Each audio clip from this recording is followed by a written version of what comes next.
Hi guys, welcome to my YouTube channel. Thank you so much for tuning in and thank you so much for watching. I really do appreciate.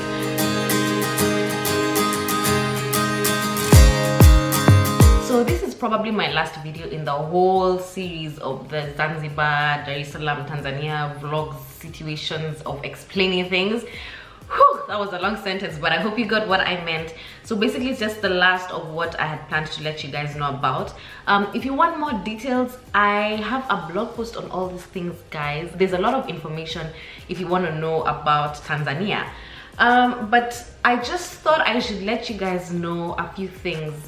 Oh, sorry, the blog posts are gonna be linked down below. Don't forget to read them, guys. So there were a few things that when I went to Tanzania that when I went there, I did not have any expectations or anything. I had not set my mind on anything. I was open to seeing this new culture and seeing what it's all about. So there's a lot. I was open, like I was just open to a lot of things in terms of culture and food and this and that. So I was open, and there were certain things that did come as a shock to me, and I just thought I should let you know. So I'm gonna tell you about 7 things about Zanzibar and Tanzania that you should know about, so that they don't seem like they're such a shocker when you get there.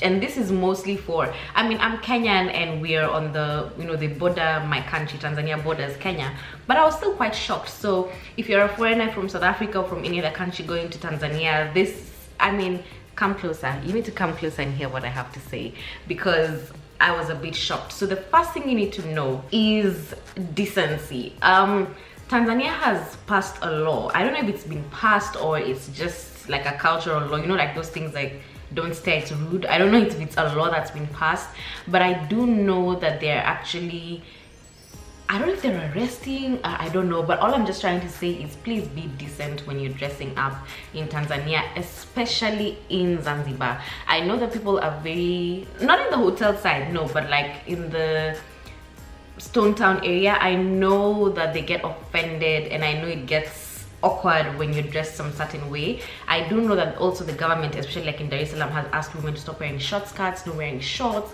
So no wearing things some type of way. I don't know how much you can get into trouble.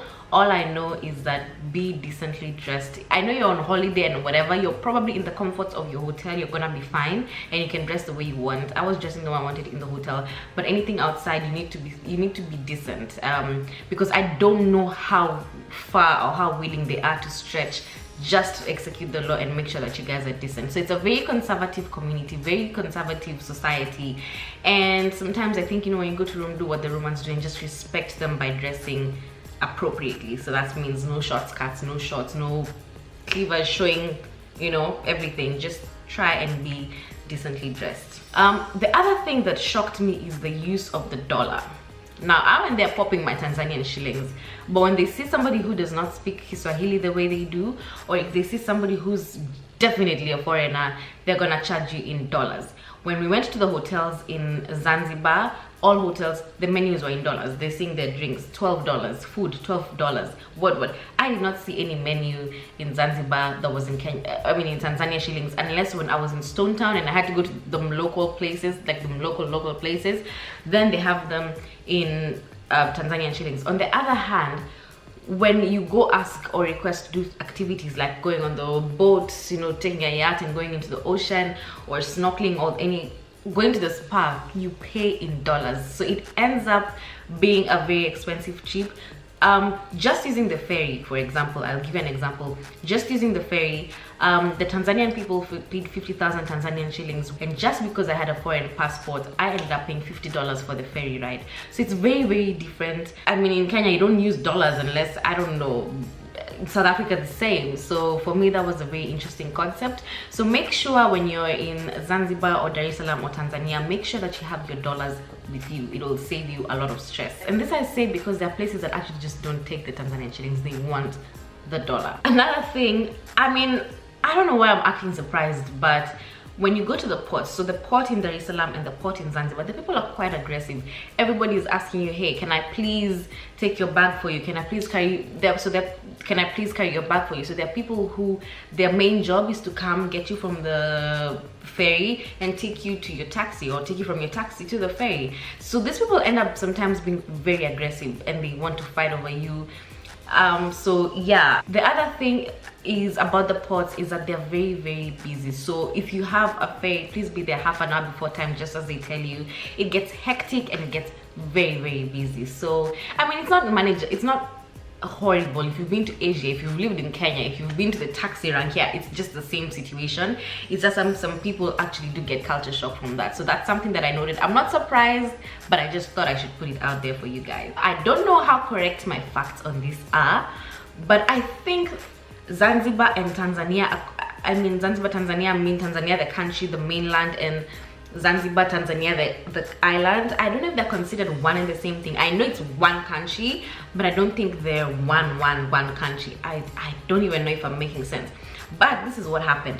I flew into Dares-salaam from Nairobi, and I had my passport control checks there. They checked my yellow fever, they made me sign those forms, and then I went to the ferry, took the ferry all the way to Stone Town in Zanzibar. And when I got to Zanzibar, just before you get out, they had passport control. They checked for my yellow fever card, they checked my passport, they made me sign the documents. Can you believe that? Like, I am quite surprised, because I thought I was done with passport checks the minute I was done with Dares-salaam. So that was very interesting. Just be ready for that. And the worst part is, the guy was telling me that had I just gone through without going through passport control, I would have had issues with getting out of the island. So make sure you get your passport control check.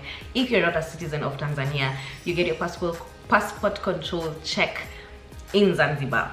The other thing is language barrier. Now, I speak Swahili. I think my Swahili is good enough. At least I think I can communicate with people. But the Swahili sometimes ends up being very complicated, and you just get lost in all of it. I mean, even the people who come from the mainland Tanzania do sometimes get caught up and twisted into the Zanzibar kind of Kiswahili. Obviously, because of the different cultures, the things get the language somehow changes just a bit. So language barrier is a problem. If you do not speak Swahili of any form, you're probably gonna struggle, because some of the people who are employed there probably do not even know English. So it's gonna be a struggle. Maybe have Google Translator or something, just in case you don't understand each other. Sometimes they do know English, but sometimes they connecting the words becomes difficult. And this is specifically for Zanzibar and not so much for Tanzania. Tanzania, I think they're starting to have more and more people speaking English. So it's becoming easier and easier to be in Tanzania. So when you go to Tanzania, please do your research on pricing. If you refer to previous points, I say that for them the dollar might as well just be their currency. And the second thing is people are very aggressive at the port. You want to do your research on all your pricing products. Like, before you go, make sure you know how much you're supposed to pay. Now, the reason I didn't even bother to do research is because my fiance is Tanzanian, and so it was easy for him to be able to tell, like, no, dude, you're kidding me. And it was easy for him to negotiate pricing with them. Learn how to negotiate for your prices, because they will always do double, triple the price, and you have to negotiate it down. Don't just take it for what it is. Negotiate for what you want. So make sure you know how much you're supposed to be paying, how much you're supposed to be charged for a trip. Don't think that just because, oh my goodness, in South Africa I pay 70 rand for this Uber ride, then if they charge me here 70 rand, that should be fine.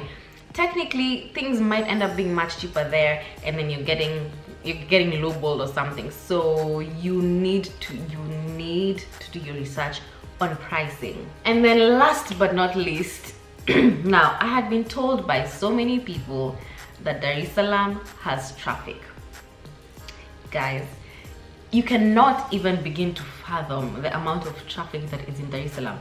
Cape Town has no traffic, Johannesburg has no traffic, hell, Nairobi has no traffic, but Dares-salaam is the queen. She takes the crown of traffic.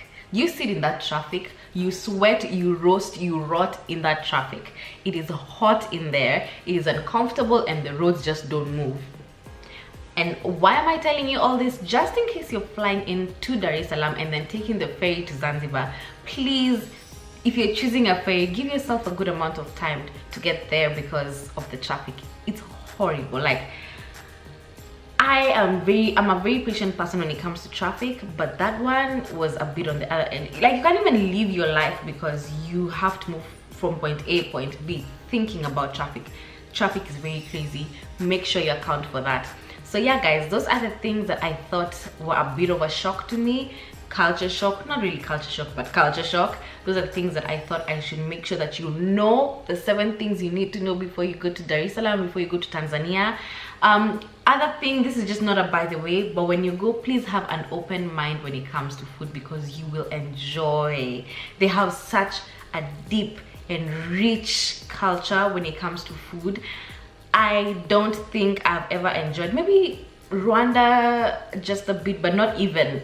They have amazing food. So guys, be ready to eat. Open up your mind to wanting to try new things. I tried so many new meals. I was not even keen to try, you know, our normal typical westernized meal because they have amazing food. They have fresh coconut water. Oh my goodness, if you're like me and you love coconut water, they have fresh coconut water.